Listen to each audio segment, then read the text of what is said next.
hello, and welcome to What Happens in the Woods. This is the WTF Wednesday edition, number 7. Number 7. We're at the end. This is it. So my name is Jessica. I'm the host here, and with me is my husband, Brice, the best co-host ever. What is going on? Catch you off guard. If you don't know what this is or who we are, and you're a newbie here, well, welcome, but where the hell have you been? Welcome. Get buckled in and be ready. So, by the way, happy 2-year anniversary for living in Washington. Yay. Did you realize? No. You weren't even paying attention. No. Yeah, I figured. I kind of figured you would have mentioned it if you had been paying attention. Big whole 2 years we've been here. Yay, 2 years. Yay. We're still alive. Still alive. Nothing's happened yet. No. No volcanoes, no. Oh, God. Just a pandemic. You know, I don't even want to put that out in the atmosphere, honey. I feel like this is not the year to say that. 2020, nothing will happen. It's perfect. 2020. Shut your fucking mouth right now. I am not with you right now. All right, guys. So we made it to the final What the Fuck episode in our off season of the podcast. How do you feel, honey? How do you feel with all this fuckery we've been through? Makes me feel better about my life. Yeah, for sure. I also have decided that fuckery is my new favorite word in the whole world. Okay. I'll leave that to you. Yeah. So season 2 is set to start on September 4th, which is 9 whole days away. Yay. 9 Summer sleeps. Vacation's almost over. There are some people already back in school, and I guess if we were in California, meant for us. Well, yeah, I don't know what vacation. We haven't done shit. We haven't done anything. Life sucks.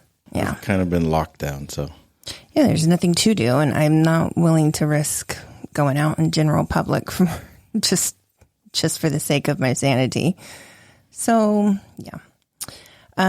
So September 4th, which is a Friday, just to know, we are going to get back to our regular releasing schedule. So every other Friday, we've got new cases to talk about.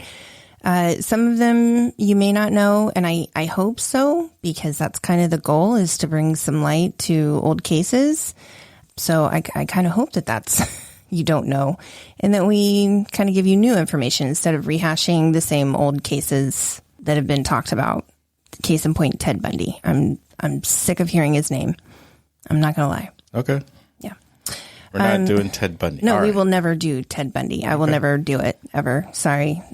He's glorified and it's disgusting. If you're here for Ted Bundy, you can go.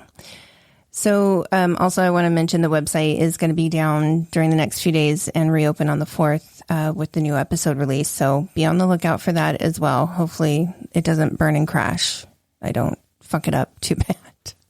We'll see. That's what I have you for. You're going to help me fix everything. Yeah, I'll come in with my broom and dustpan and clean up everything. Yes, the fiery mess that will be the website. No, I can figure it out. I'm a big girl. Okay. Do you have any updates, Brice? No. No? No. For sure. For sure. For real? Yeah, I have an update. So the Discord server will also be launching on September 4th. I know I've been talking a mess about it, but September 4th, we're going to launch it. The thing behind it was what we were thinking was 8 p.m. Pacific time. We wanted to open up the Discord server and do sort of like a Q&A session if people wanted to talk to us about the new case, or if they had questions or updates or, anything, that we will be on Discord server and talking to you guys, sort of like an after podcast. So we look forward to that. Like I said, we love interacting with you guys. So yeah, we hope that you guys will come and join us. That'll be just something extra. So big day on the 4th. Yeah. Yay. All right, let's dive in. Are you ready? I'm ready. Okay. These first 2 stories are ones that use DNA to give victims their identities back, which is huge. So we're going to start off with a local story that started 26 years ago in Snohomish County, when the body of an unidentified man was found in Stickney Lake.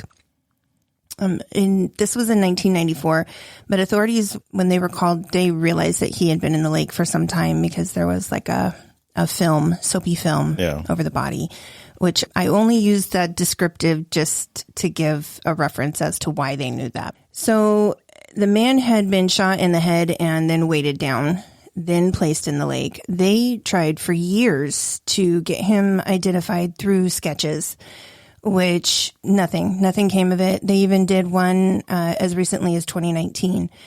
So until, that time, his case remained unsolved. At least his identity remained, unknown until now. So DNA is fucking amazing. Yes. DNA had been extracted from a tooth of the victim. Okay. They found a first cousin through something called, it's either GED match or GED match. Yeah. From there, they were able to contact the possible brother and father of the victim and match DNA through them. So they just released this information through the Snohomish County Medical Examiner's Office and the County Sheriff's Office Major Crimes Unit and confirmed that the victim was Rodney Peter Johnson. So Johnson was last seen in late 1987 or early 1988 by the family after he went on a camping trip. I'm not sure if it was, I just don't know how you don't know when the last time you saw a person is. I would think, especially with a horrific crime, it would be ingrained in your mind. I'm not sure why the possible continuation. Maybe he went camping at the end of the year and it went into the beginning of the year, or I'm not sure. Just kind of weird to me. Yeah. So that also means that he was in that lake for about 6 to 7 years. Oh, before he surfaced? Before he surfaced. Oh, wow. Yeah. So unfortunately, like I said, the murder is still unsolved. Investigators are asking for help to piece together what might have happened to him. So anybody in the Seattle area or anybody listening who lived in Seattle in the 80s, specifically Ballard, they believe that he was a resident in Ballard during that time and he was employed at the Golden Dragon Chinese restaurant. So if that rings a bell to you, we'll link, of course, to the news article, but there is a new, some pictures of him and the sketch done. If anybody listening knows anything, police are asking to have you contact them. They're just trying to piece together, some information about his life during that time. They can piece together people he knew, what might have happened, and just kind of get some answers for the family. But at least they have the resolution of knowing what happened to him, and they can kind of, they can finally grieve. Yeah. I mean, that's a long time. He went missing, 1988, you said? 87 or 88 is the last time he was seen. So, and the sheriff believed that he was killed at that time, that it wasn't like he was missing for a year or so. And they held him captive. Yeah. So they do believe that he was, at that time, that was when he was murdered. Wow. So, and they do believe that he was in that river or that lake for that long. So, yeah, it's really unsettling. But the family, like I said, it's positive in the fact that they have means to have a resolution. Yeah. That, they can finally grieve with some answers, if not the full, answer to the story. They have some answers at least and can get through their grieving process. Which I don't know, if somebody I knew went missing, at some point you do start to realize they probably are dead. But how do you grieve that? Because you just don't know. Yeah. I feel like you would not ever have that full process until there's a definite, yes, this person has passed away. Yeah. But I think it's awesome that DNA has come that far. Yeah, DNA it's fucking amazing.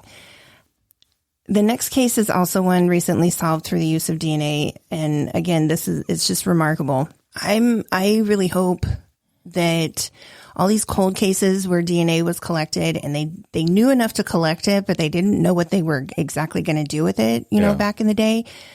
I hope that these criminals are just shitting their pants, waiting for the day when police or authorities come knocking on their door and they're like, hey, we tied you to this case that, we're now able to solve because you left trace evidence. Kind of like the Golden State Killer where they had enough and They tied him to Aldo's. Right. What was that? The Strangler. The East Area Rapist. And then the original Night Stalker. Because the acronym was EARS. What was the other one? The Ransacker or something like that? Oh, Visalia Ransacker. Yeah. Yeah. I mean, that's media. No, but I mean, it tied him because that's where it showed his progression, where he's breaking into homes. He wasn't really like assaulting people, but like most serial killers, it progresses from breaking and entering to, then rape, and then to, murder and rape. And it just shows his progression. And with the help of DNA, oh, wow. Right. Yeah. I mean, this fuck thought he was going to just die and not have ever. He really thought he got away with it. Yeah, no, he really did. 72, someone came knocking on his door. Right. Yeah, and I'm sorry, no fucks given. You did it. I don't care how old you are. And the way he portrays himself right now at his hearings, you're disgusting. You are absolutely disgusting because your family knows damn well that there's nothing wrong with you. You are not portraying. You have not been this bumbling idiot who can't piece together a sentence and acts like they don't understand what's being said to them. Yeah. That is not you. You are putting this face on so that you can garner some support and some sympathy. Nobody fucking cares. With what you did and how many lives you destroyed, nobody fucking cares. I don't think at this point, like, even if they gave him 25, he's not going to make 25 years, he's not going to make it. What is he, 72 now? I believe so. Yeah, he's not going to make it. So he might as, I mean, he has confessed to everything. He just pled guilty to everything, but. Right. There was no way to deny it. No. Yeah. It's the stuff like that, I mean, DNA is really the hero of the moment right now. And all the people in those fields, the forensics, anybody who is working in connection with DNA and trying to get these backlog of cold cases solved through the means, they're the heroes right now. Like, it's amazing. What I just come to realize is that CIS has lied to me. Yes. God damn it.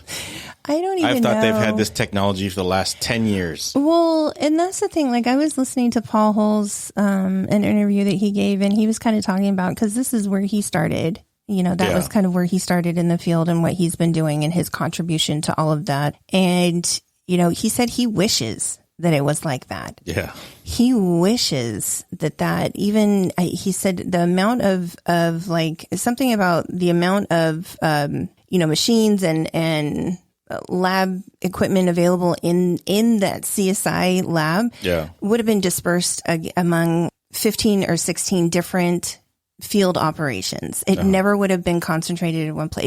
It was a very light bulb moment, I guess, for me, because it's millions of dollars worth of equipment. Oh, yeah. There's no way that every CSI lab is going to have all of that equipment. Yeah.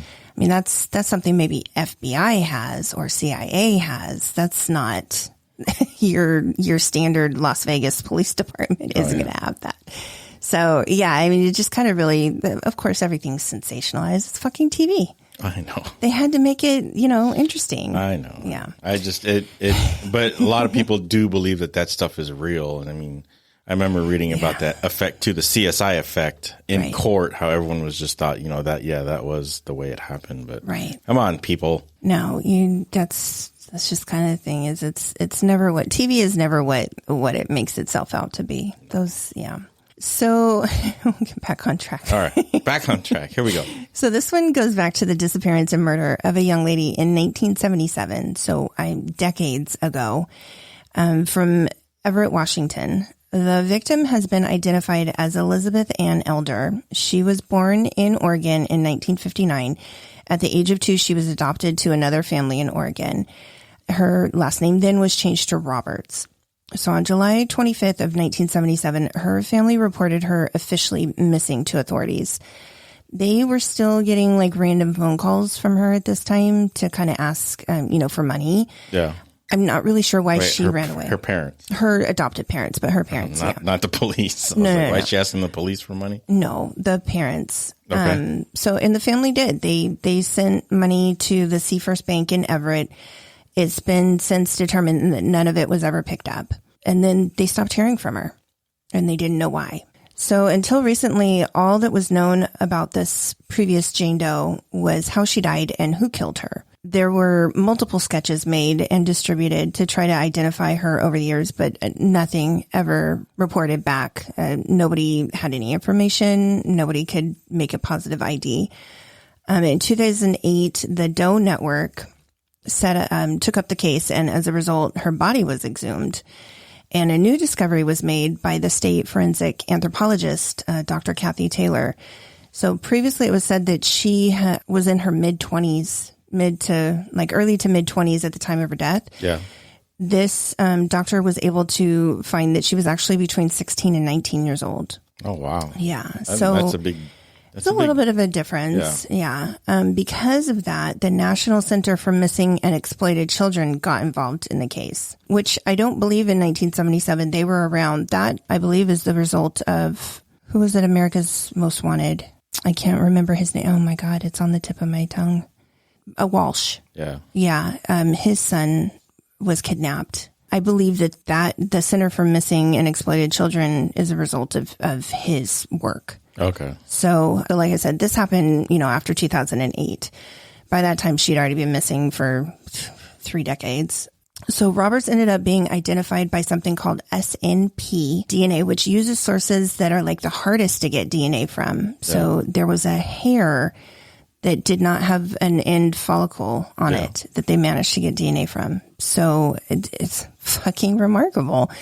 From this, authorities were able to get a match to her biological family. So it turns out she had a half-brother who had also been adopted, and that she had 2 other sisters out there. He learned when he was 12 that he had other siblings, and he had been searching and searching and searching. I don't know if he ever found the other 2, but unfortunately, the authorities found him and notified him that they finally recently had identified Elizabeth. That's good. Yeah, unfortunately they never, got to have a reunion, but again, it's closure because now the people who know her and knew that she was missing now know what happened to her. Honestly, I didn't plan to talk about this because I was more interested in the DNA aspect of things. I was just kind of researching like DNA and looking into this. But then I started looking into the facts of the case, and I was kind of browsing through, and it said her body was found in blackberry bushes off of the Bothell Everett Highway, and she had been shot 7 times in the head. And I was like, fuck, I know exactly who this is. Does it ring a bell? No. So this is Elizabeth Roberts was murdered by David Roth, one of the Roth brothers that we talked about in episode 7. Oh, okay. So she has gone unidentified 43 years. Wow. Yeah.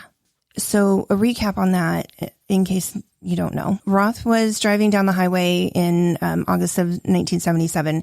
He picked up the now identified Roberts as she was hitchhiking. He was trying to party, go to the lake, go swimming, and they, maybe did some drugs, maybe did some drinking. We're just kind of hanging out on the side of the road. Yeah. And he decided that he wanted to engage in sex, and she refused. And he flipped the fuck out, flew into a rage. She was choked with a bungee cord and then shot in the head. He was picked up just a couple days later for an unrelated issue, but from that they got the .22 rifle that he used, and they got his car in custody, like impounded. They just didn't know that they had him until the ballistics finally came back 2 years later on that rifle. They had no idea that he was the guy, and he didn't say anything. Of course. So he eventually, they were able to arrest him and put charges on him. After they arrested him, he was actually helpful trying to describe her because, of course, being shot 7 times in the head by a .22 is not going to leave too much identifying marks. Yeah. So he was as helpful as he could because I think he's one of the rare people who acknowledged the crime, acknowledged that he had to pay for his crime, and was remorseful for what he had done, and went through the system and rehabilitated himself. Yeah. So he, gave hair color, eye color, as much of a description as he could remember, given they were probably drunk or high. Mm. He remained helpful to trying to figure out who she was. So he served his time and was released in 2005. So unfortunately, this doesn't kind of clear up why she may have run away. Yeah. But at this time, her case is done. You know, her family has answers. So if anybody is interested, we have the episode still up. It's episode 7 about the murdering Roth brothers. We do talk about his brother, Randy, who was also a convicted murderer. Yeah. His story is first. Dave's story is first. So her family, both adoptive and biological, have their answers now, and they are planning a memorial service and to have her finally buried in the family plot in Oregon. And this to me is just, makes why we discuss cases like this worth it. Yeah. It's so that the family can have closure. Things can be found out. Things can be brought to light about who, you know, these Jane and John Does are. And it just helps. It doesn't help soften that, you know, this has happened to somebody that you love or you know, but it helps you to grieve because you know now. Yeah. So just kind of an interesting, I had no idea that was even an update. So we recorded that in May and they started piecing this together in June of this year. Oh. Yeah, it's kind of cool. So the next story we're going to cover is linked to a breaking news that we shared on our social media back in June. June was a fucking month. Yeah. This is that story of the suitcase that washed on shore near Alki Beach in North Seattle that was found by teenagers. I know you watched the TikTok. Yeah. I've watched the TikTok. So they recorded the discovery of this suitcase on TikTok, and kind of the reports that I read say the friends were using something called Randonaught. Yeah. And I don't know what it is. It's just a thing on TikTok. I don't remember if it was TikTok or Snapchat, but it just sends you to random places. And where they went, it wasn't like a planned location. It is just totally random place. So and they just followed it. And yeah, I remember even watching the interview on YouTube with the creator of the app. And he's like, this was totally like nobody puts input into it. It just generates random places on a map for you to go. That's crazy. Yeah. Yeah. I'm sure that at some point somebody would have found that. Yeah. Because it was on shore, and I'm sure someone would have walked by and saw it. But these teens were, you know, prompted to go by this app just to a random place. Yeah. It's crazy. When they found it, they thought maybe it contained money or other valuables. So they got closer to it, and I wish they hadn't unzipped it, but they did. And then, you know, they kind of were like, yeah, it smells really bad. Yeah. So then at that point, they call the police. And of course, the police come down and take over the scene. They later found that there was a second body in the water as they were kind of combing the area. So in July, the bodies were identified as that of Jessica Lewis, who was a mother to 4 kids, and then her partner, Austin Winter. Lewis had been shot only one time, but Winter had multiple gunshot wounds. So it's kind of assumed that he was maybe the target and she was unlucky bystander, or, right. You know. Was it like execution, or was it? They're not giving much details at this time because it's still very much an active investigation. Case, yeah. I mean, it's pretty fresh, and they don't have enough to be sure of anything at this point, is what I'm assuming. I'm sure they're looking at the type of suitcases, and the bodies were dismantled, or I don't know what's the right dismembered. way to say that, dismembered, and wrapped in garbage bags and then taped up and placed into the suitcases. So I'm sure looking at every possible means of trying to figure out where those supplies came from, and if there's any evidence on them, any evidence on the bodies, following the stream of where the current would have brought them down from there. So where could they have started? I mean, there's just all possibilities. I don't think they want to give away too much because they need to, you know, be able to withhold something so they can figure this out. Yeah. And the public doesn't have too much information. So the only reason I bring this up is, number one, they were identified, and it's horrific. I mean, she's a mother of 4. Yeah, I was going to say those 4 kids have been affected. Right. And they, you know, also from friends and families that I've read, they, you know, state just how caring and loving they both were. She actually worked with special needs adults and kids. And it takes a certain type of person to do that. Yeah, you got to have a lot of patience for that. It's not easy. And I mean, especially, when they're not your relative or they're not directly related to you, but it takes a lot of patience. It's definitely one of those things where I believe those people they're just angels. Yeah. I don't know how else to describe it. It's not something that everybody can do. And it's not, even for us having a daughter who has autism. Yeah. I don't have the patience some days, and I can't imagine her not being related to me and not having the patience. Yeah. It's just, it's not for everybody. And that to me is just devastating because those people are so few and far between. Yes, and now one of them has been taken. So, the lives of those people suffer. So the reason I mention it is the families have started a GoFundMe to raise $10,000 as reward money to try to figure out, have somebody come forward with any information.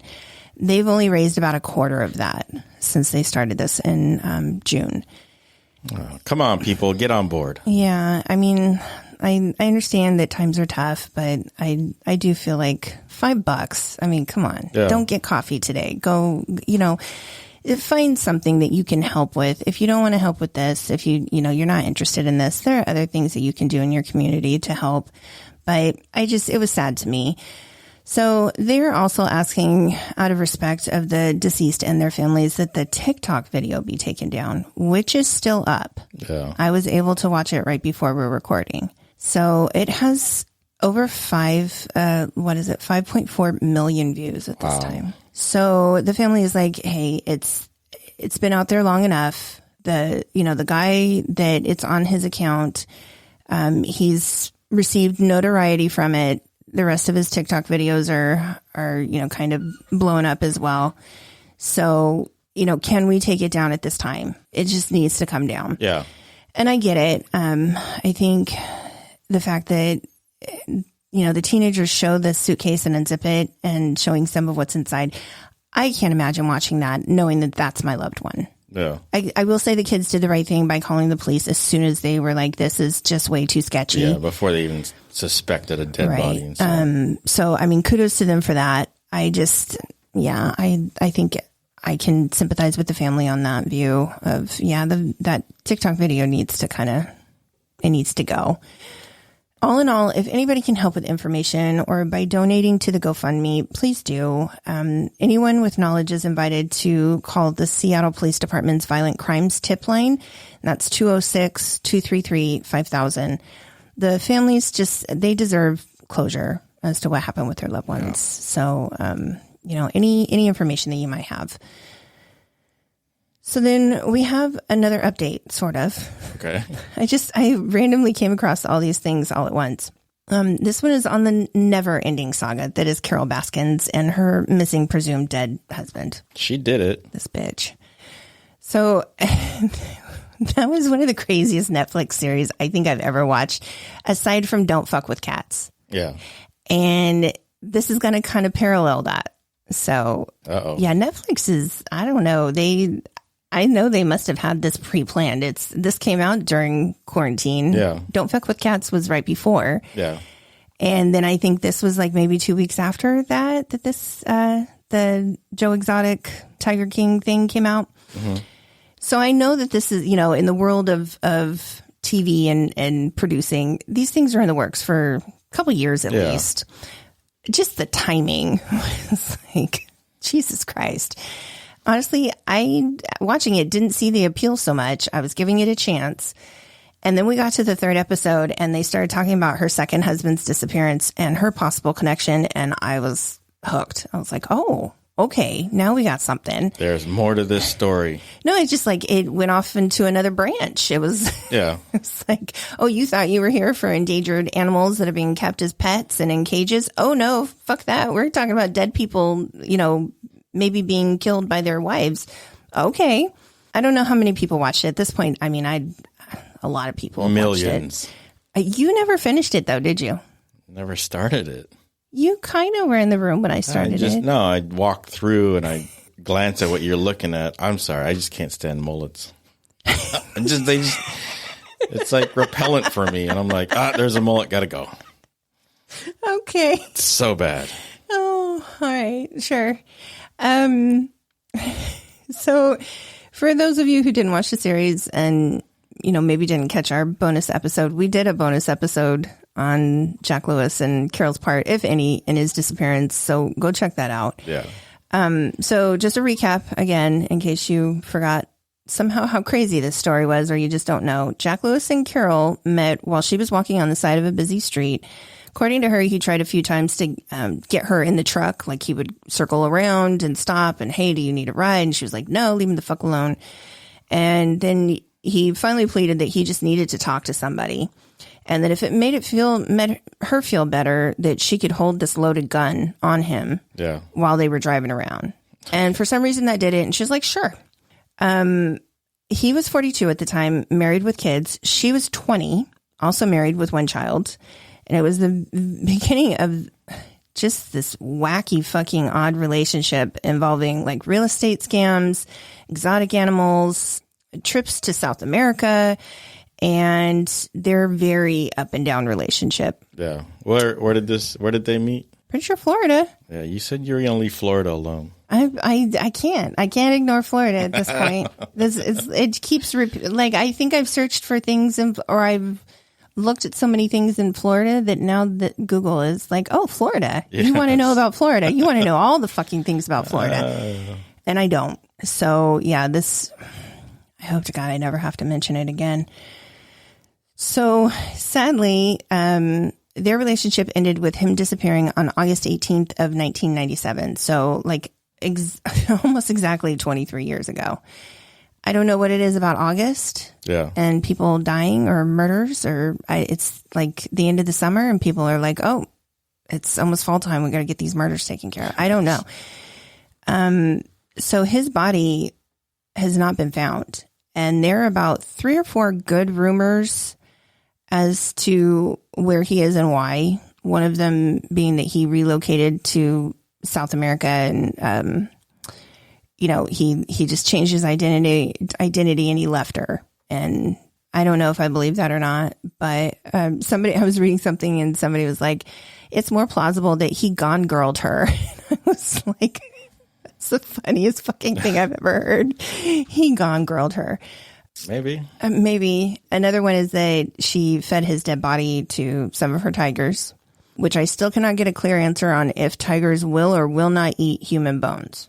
Yeah, I don't know. I've heard yes and no from people who think that they are authorities on it. Like I've read and tried to search it. I don't know if they're like dogs where they eat the bone to get to the marrow, and I don't know. Right, I don't know. But then are they like pigs that just eat everything? You know what I mean? I don't know. I know. Yeah. I don't know. I really don't. So are they capable of doing it? I'm sure. I'm sure they are, but I don't know. So other one that is Joe Exotic, this was like his favorite thing to say, is that she killed him and then buried him under a septic tank. Yeah. On their property. So she has repeatedly said that they were misrepresented in this Netflix docuseries, and they were disappointed by how they were portrayed, and that all of these are it's unbelievable, silly lies. Joe Exotic would not let this go. So here's where Don't Fuck with Cats comes in. Turns out that her claiming that it's not possible because one septic tank on the property was dug and put in way before he disappeared. Yeah. The other one was years after he disappeared.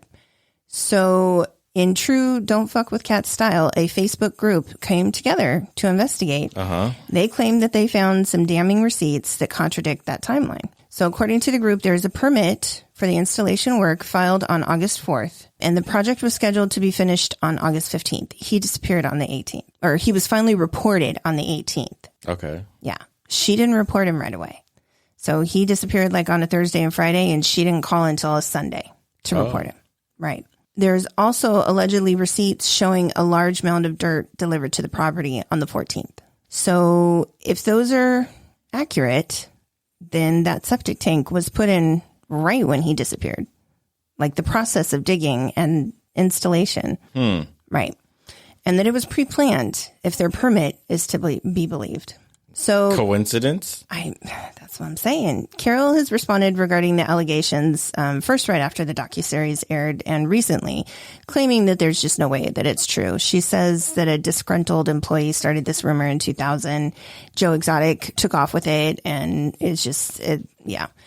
She has also said if anyone wants to foot the bill to rip it up and replace it, authorities can come at any time, dig up the septic, and do a search for the body. Do it. I mean... How much you money have is it? spare money, we're not paying for that. Fuck that. No, but I'm sure that Facebook group, we get enough people. Oh, that's true. $5. I mean, maybe. So she also stated, quote, I'm not letting some armchair detective use this as a filming opportunity to continue with their baseless accusations, end quote. To that, I have 6 words. Be careful what you wish for. Yeah. In this culture, armchair detectives are making discoveries left and fucking right. Oh, yeah. Case in point, Michelle McNamara with the Golden State Killer. Yes. She searched for shit that the authorities, either couldn't or wouldn't search for. Piecing together coincidences between the 3 areas where he was a known offender. Don't fuck with people who have the time and the means and the smarts to find this information. Oh, yeah. You will be very sorry. So I almost feel like that was gauntlet thrown. Yeah. Like challenge accepted. Right. So Internet gauntlet has been thrown down. I'm pretty sure some shit's going to come of this. I'm not quite sure. I feel that she is responsible for his death. I don't know that she buried him under a septic or, gave the tigers his body, but there have been multiple people come forward and say that, his will was forged, that, just all sorts of weird things. It doesn't add up. She's the only one who benefited from his death. It's fishy. I think she put that out in the universe and she just fucked herself. Yeah. So I want to end this episode on an up note beat. So our last story is one I came across that isn't really related to true crime per se. It involves fishing to end homelessness. Okay. Not what you would I don't usually associate those two together, but all right. Right. So this one comes out of Spokane, Washington, and is pretty recent. So local news reported this in 2018. I was able to find an update on this in 2019 on Facebook. So a gentleman by the name of Ryan Rowe started a donation drive to benefit what's called Family of Promise of Spokane. They are a not-for-profit agency that helps families end their homelessness in that area. And of course, like all the other agencies that help homeless people across the nation, they're underfunded. They don't have enough resources, and they're barely scraping by to help the people in need in their community, and can't, of course, obviously cannot help everybody, as hard as that is. The Patch article that I read, the Patch being a local news agency in Washington State, they claim that this specific shelter is the only one with a 24/7 emergency walk-in homeless shelter in the area that would take families and children. Oh. And Spokane's not like a large town, but it's not small. Yeah. It's a large area. So this gentleman, Ryan Rowe, he knows the director of that agency personally. He's worked closely with them, and he knew that they were hurting for money to find a larger facility so that they can help more families. And while he was fly fishing one day, he was live streaming it. He said he was just kind of surprised about the number of people who tuned in the live stream. Yeah. It was just kind of more than what he expected. Yeah. And he thought, how can I use this as a platform? What can I, all these people are just here to watch me fish. I could be educating them about something, or I could be helping somebody. Well, yeah. Eastern Washington is really, if you're an outdoorsman or if you're a hunter or fisherman, that's the place to head to, It's Eastern Washington. There's still a lot of wilderness out there. For sure. So in 2018, in September, he announced his drive titled Fishing for Families, where he would be spending 3,500 minutes fishing on Silver Lake. So this is 1 minute for every child in the county that was homeless. 3,500. Oh, Jesus. Right. And it breaks your heart because, some of them are underage runaways. Some of them are, entire families that are homeless. Yeah. Some of them have lost parents and didn't know where to go or have any place to go. And they're, maybe they've evaded the system somehow. It's heartbreaking. Yeah. It's not always they're just homeless or pieces of shit. Their circumstances are different for everything. Right. You can't just lump them all into one. No. And I feel, these are children, regardless of what their parents have or haven't done. These are children. They're not responsible for the circumstances that have happened to them. They're not able to make their own decisions. They're not adults. They're not in charge of their lives. They have to be guided by either parents or authorities or, social workers, anything like that. Yeah. It's just very sad. And this is not, what I think is worse is this is not an isolated situation. This is happening in communities all over the United States. Yeah. All over. This is, Spokane is not the center for child homelessness. Yeah. It happens everywhere. And it's heartbreaking. Yeah. So he was asking for donations for $10 for every minute in hopes of raising $100,000. That's a big chunk of change. It is a big chunk of change. He was out there over the course of a few days fishing and live streaming the entire thing. He did fall short of his goal. He did manage to raise over $18,000 to donate to the agency, which, that's a large chunk of change, and I'm sure it went to good use. On their website, they were saying $2,500 can end homelessness for a family of 5. Huh. $2,500. So they helped multiple families with just that donation. It's really, really amazing. That's awesome. So then in September of last year, he did it again. This time, for at least 2 days of it that I could figure out, it was fucking snowing. Oh, bad timing. Bad timing. But he was out there. He went out at the break of dawn, was out, in his boat fishing. And then he, typically he would have slept when he could on the side of the embankment. Yeah. As he'd done the previous year, he had a whole setup so he could, take few breaks every once in a while, eat, sleep, rest and whatever, and then get back out there. He ended up having to kind of leave that and couldn't stay out there, of course, in the elements, but he would come back out in the morning and be there all day. This time he managed to raise $1,500 or $15,000. So still a pretty decent chunk of money. Yeah. I don't see any news that it's going to be repeated this year. I really hope that he's able to. And because now more than ever, things are, if it was bad before, I'm sure it's worse now with, people losing their jobs, unemployment being a joke right now, the lack of support and aid from resources that are overwhelmed on a good day. And now they're seriously underfunded and overwhelmed. Families are in need. Yeah. So I hope that he's able to do this again this year. The website for the agency in Spokane is www.familypromiseofspokane.org. I'm going to link, of course, their page to our podcast description. I hope that everybody just takes a look. You may or may not be able to donate, but take a look and see what they're doing. Also, if this inspires you, look at your own local area. See what you can do. You maybe can't donate, but maybe you've got some canned food in your, everybody bought an abundance of fucking toilet paper and canned goods while this pandemic was starting. Yeah. Can you donate some of that? Do you really need all of it? Yeah, even the old clothes or an old sleeping bag or something. Something. Find something in your area that's helping families out like this and see if there's something that you can do. They appreciate it. And, it takes you 5-10 minutes of your time and you've done something good. What's the big fucking deal? So I just kind of felt like that was a feel-good story to end with. Something that we should just all be mindful of is, helping communities. And when we all come together is when good things happen. So with that, it's a wrap. We're done. Okay. We hope that everyone has enjoyed our What the Fuck summer. We are so close to 2,500 downloads. So close. I posted that a giveaway is planned for when that happens. And then I was kind of thinking I don't know what we would do. Yeah. Yeah. So we are going to do it though. So what we decided upon was that we will do an Amazon gift card giveaway. Yeah. Because it was easy. Yeah. Well, not easy. It's because, we do have listeners in Denmark right. and Canada and Australia.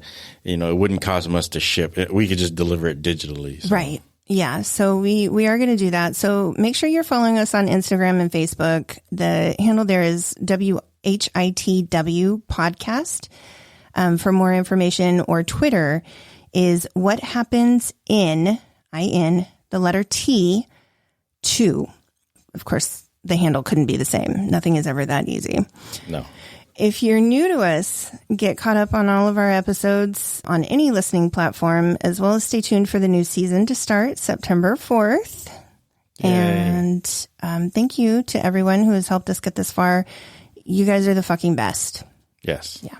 And also, don't forget, if you're new, go rate and review our podcast on iTunes. It helps other people find us. Yes. And thank you. We definitely appreciate anybody who, is recommending us or giving reviews or just liking anything that we do. So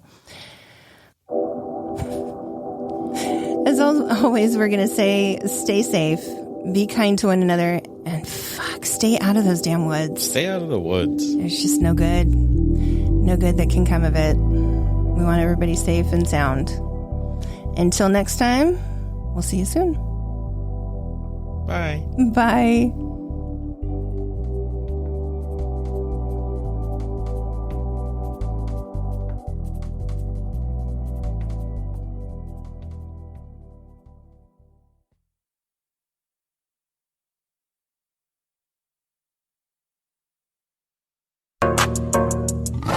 Carole Baskins killed her husband, whacked him.